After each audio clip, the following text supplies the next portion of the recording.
mungkin sekali mereka memang tidak lagi menengok masa Nahdliyin sebagai pendukung utama mereka seperti yang dilakukan oleh Presiden Jokowi pada 2019 dengan memilih Kiai Ma'ruf Amin .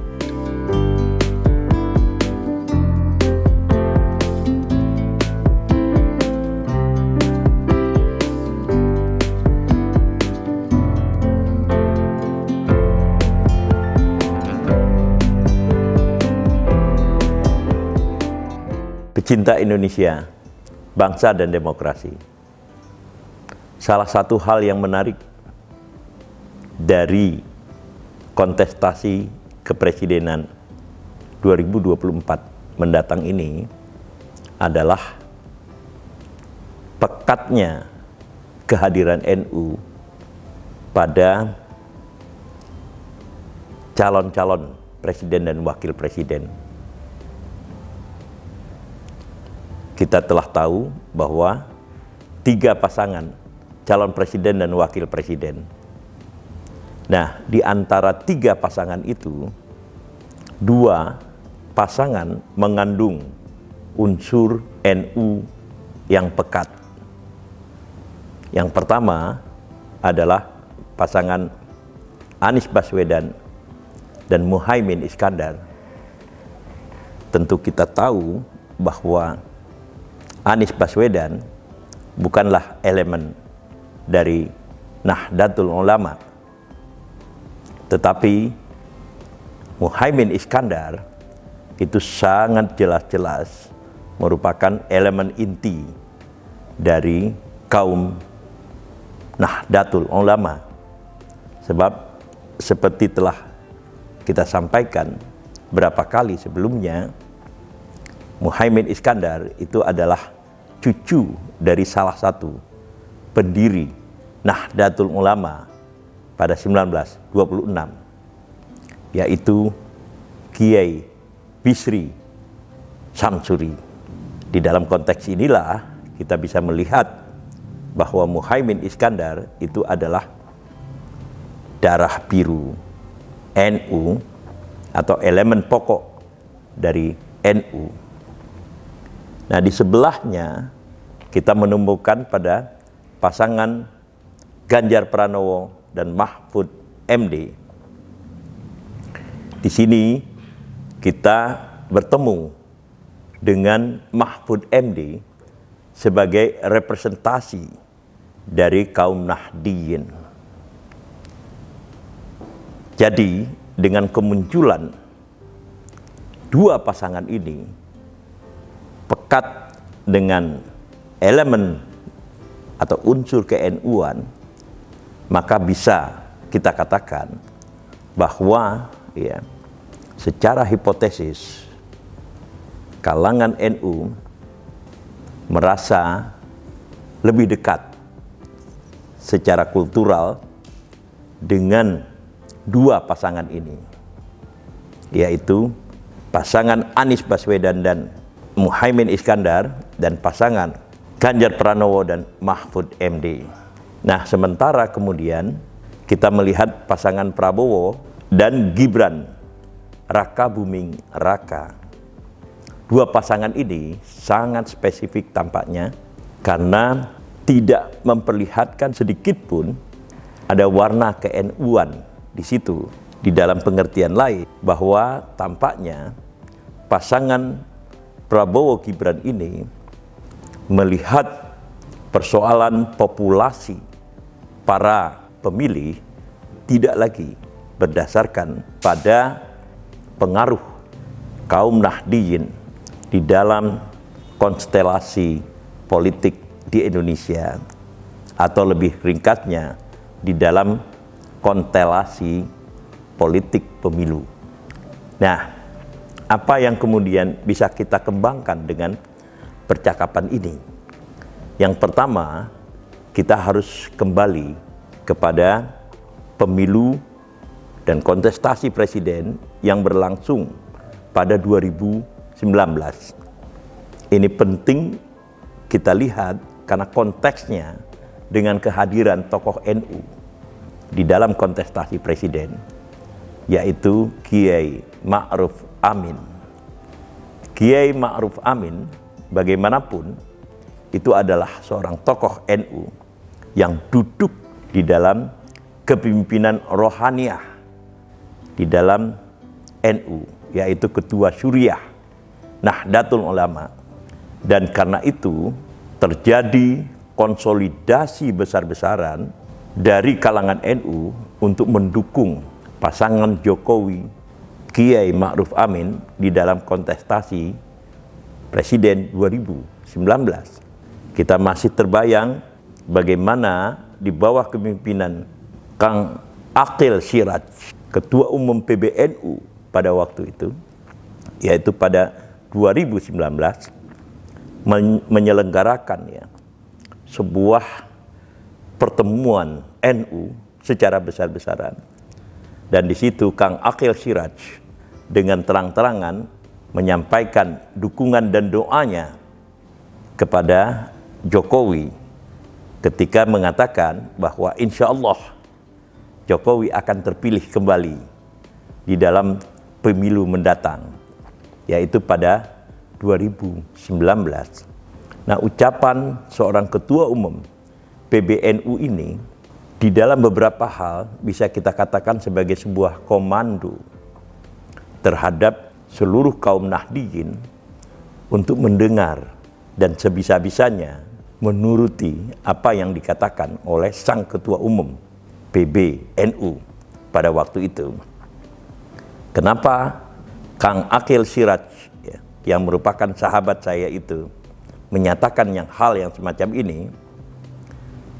Di dalam beberapa hal itu adalah karena Jokowi secara mengejutkan memilih Kiai Ma'ruf Amin sebagai wakil presiden yang dianggap tentu saja kemudian sebagai representasi dari NU. Nah, di dalam konteks ini, hemat saya, pemilihan Kiai Ma'ruf Amin sebagai calon wakil presiden di dalam kontestasi 2019 itu sangat membantu Presiden Jokowi untuk kembali terpilih. Sebab angka yang kita lihat dari hasil kontestasi presiden 2014 dan 2019 itu menunjukkan bahwa suara dukungan yang diperoleh oleh Jokowi itu tidak terlalu jauh berbeda. Di dalam pengertian lain, ketika kontestasi tahun 2014, Jokowi berhadapan dengan Prabowo Subianto. Ketika Prabowo berpasangan dengan Hatta Rajasa, maka pihak terakhir ini mereka memperoleh dukungan sekitar 46% pada 2014. Nah, sementara Jokowi yang berpasangan dengan Yusuf Kala itu mendapatkan suara 54%. Jadi di dalam konteks ini kita melihat dua pasangan ini itu hampir membagi angka yang sama, selisihnya mungkin sekitar 9 atau 10%. Di dalam pengertian lain, keduanya pada dasarnya, kedua pasangan itu pada dasarnya sama-sama kuat memperoleh basis yang sama, karena selisihnya itu tidak terlalu banyak bedanya. Pada tahun 2019 dengan masuknya Ma'ruf Amin, suara yang diperoleh oleh Presiden Jokowi relatif meningkat, yaitu 55%. Sementara kemudian suara yang diperoleh oleh Prabowo Subianto yang berpasangan dengan Sandiaga Uno itu menurun sekitar 3% juga. Nah, di dalam konteks ini kita melihat bahwa pada dasarnya komposisi suara yang diperoleh kedua pasangan itu tidak terlalu jauh berbeda dari pemilu 2014. Pertanyaannya adalah, andai kata Presiden Jokowi pada 2019 itu tidak memilih Kiai Ma'ruf Amin yang merupakan representasi dari kaum Nahdliyin, apakah suaranya akan sebanyak seperti yang pada akhirnya diperoleh, yaitu sekitar 55%. Nah, di sini kita melihat bahwa suara NU atau dukungan NU itu cukup signifikan di dalam memberikan kemenangan kepada Presiden Jokowi di dalam pemilu 2019. Maka pertanyaan lanjutannya adalah bahwa apakah pasangan Prabowo Gibran untuk kontestasi presiden pada 2024 mendatang ini yang berlangsung tanpa elemen ke-NU-an atau elemen kaum Nahdliyin itu juga akan memperoleh hal yang sama seperti yang diperoleh oleh Presiden Jokowi yang berpasangan dengan Kiai Ma'ruf Amin. Ini memang pertanyaan yang bersifat spekulatif.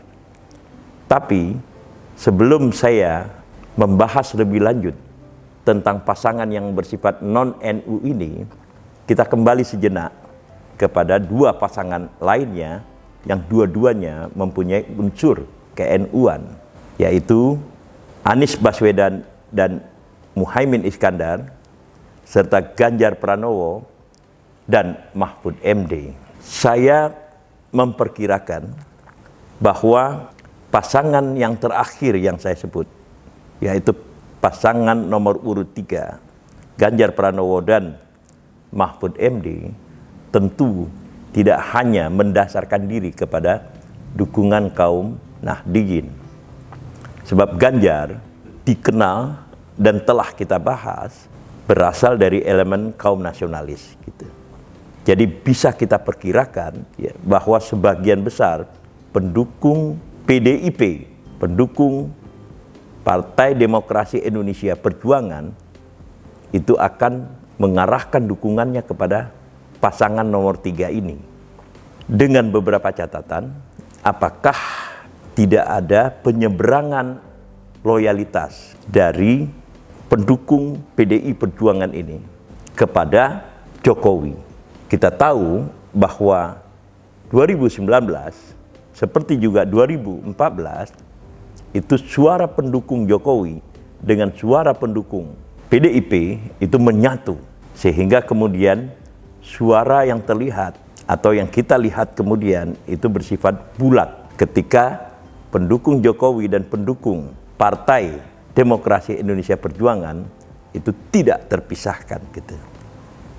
Nah, kalau kemudian kita berasumsi ya, kita tidak tahu berapa persen telah terjadi pergeseran antara pendukung Jokowi dengan pendukung PDIP, maka kemungkinan besar pasangan nomor 3 ini, yaitu pasangan Ganjar Pranowo dan Mahfud MD, itu akan lebih mengkonsentrasikan dirinya kepada kaum Nahdliyin sebagai masa pemilih yang relatif telah terkonsolidasi. Dan karena itu peranan Mahfud MD menjadi lebih strategis di dalam konteks ini. Dan di dalam beberapa hal, secara asumtif, kita bisa mengatakan Mahfud MD itu seakan-akan mengisi ya, kekosongan yang ditinggalkan oleh Kiai Ma'ruf Amin.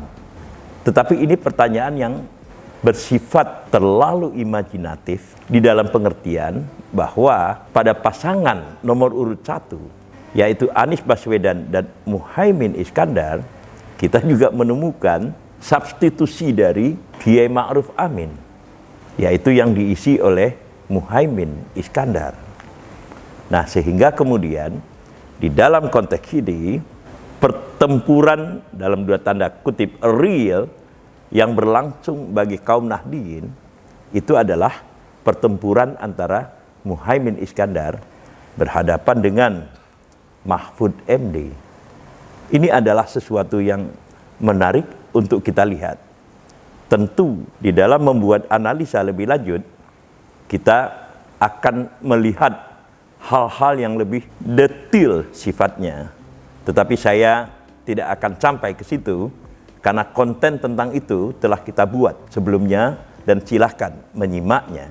Nah, sekarang kembali kepada pasangan nomor 2, yaitu Prabowo Subianto dan Gibran Rakabuming Raka.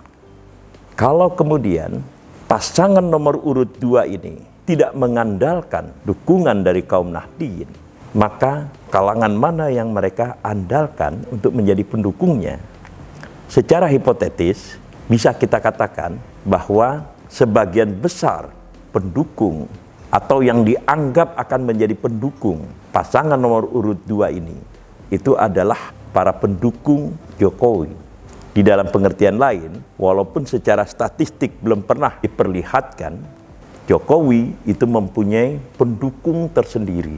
Suara dukungan yang diperoleh selama kontestasi presiden 2014 dan 2019 itu lebih besar daripada suara yang diperoleh untuk menjadi anggota DPR bagi PDIP. Di dalam pengertian lain, bahwa Jokowi itu telah mempunyai pendukung yang bersifat lintas partai. Di dalam beberapa hal bahkan bisa diasumsikan bahwa pendukung Jokowi itu lebih besar daripada pendukung Megawati Soekarno Putri sebagai ketua umum resmi dari PDI Perjuangan gitu. Nah, hanya saja persoalannya adalah hal yang kritikal kita lihat di sini adalah apakah pendukung Jokowi pada 2019 jumlahnya tidak berkurang di dalam kontestasi kepresidenan 2024. Ini adalah pertanyaan yang penting karena sejak terjadi krisis keputusan MK, kita melihat banyak kalangan yang sebelumnya menjadi pendukung Jokowi telah menyampaikan kekecewaannya, bahkan lebih keras melakukan kritik terhadap Presiden Jokowi dan kemudian keluarganya dibandingkan dengan mereka yang selama ini